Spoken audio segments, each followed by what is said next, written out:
ఇందిరమ్మ ప్రభుత్వం ప్రత్యేక రాష్ట్రం వస్తే ఈ రాష్ట్ర అభివృద్ధి పెద్ద ఎత్తున జరుగుతుందని ఆలోచన చేసి పోరాటం చేసి తెచ్చుకున్న తెలంగాణ రాష్ట్రంలో 10 సంవత్సరాలు ఆశించిన ఉద్యోగాలు రాక, ఆత్మగౌరవం రాక, రావాల్సిన నీళ్లు రాక, పడాల్సిన బాధలన్నీ పడ్డ తర్వాత ఆలోచన చేశారు ఈ ప్రాంత ప్రజలు, రాష్ట్ర ప్రజలంతా.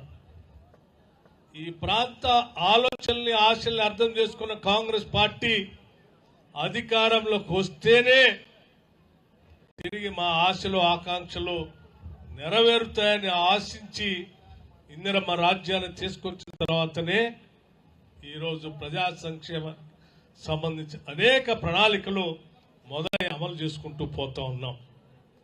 మిత్రులారా, ఒక్కసారి ఆలోచన చేయండి. ఈరోజు 1,15,00,000 కుటుంబాలు ఈ రాష్ట్రంలో ఉంటే 95 లక్షల కుటుంబాలకి రేషన్ కార్డుల ద్వారా సన్న బియ్యం పంపిణీ చేస్తా ఉన్నాం ఈరోజు రాష్ట్రంలో.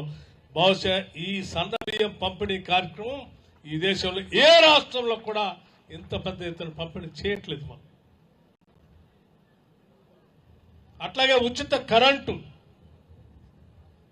200 యూనిట్ వరకు వాడుకుంటున్నటువంటి వాళ్ళందరికీ ఉచితంగా ఇచ్చేటువంటి విద్యుత్ శక్తి దాదాపు 51 లక్షల కుటుంబాలకి ఈరోజు రాష్ట్రంలో ఉచితంగా ఇస్తా ఉన్నాం.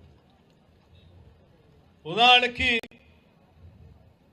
ఈ శాసనసభ, ఈ జిల్లాకు సంబంధించి అంచనాలు తీసుకుంటే, లెక్కలు తీసుకుంటే కూడా నాగర్ కర్నూలు జిల్లాలో అచ్చంపేట శాసనసభ నియోజకవర్గానికి సంబంధించి 50,747 డొమెస్టిక్ కన్స్యూమర్స్ కనెక్షన్స్ ఉంటే 37,389 మందికి ఉచితంగా కరెంటు ఇవాళ పొందుతా ఉన్నారు. అంటే 74% మంది ప్రజానిక కుటుంబాలు వాళ్ళు ఉచితంగా కరెంటు 200 యూనిట్ ఇస్తా ఉన్నాం.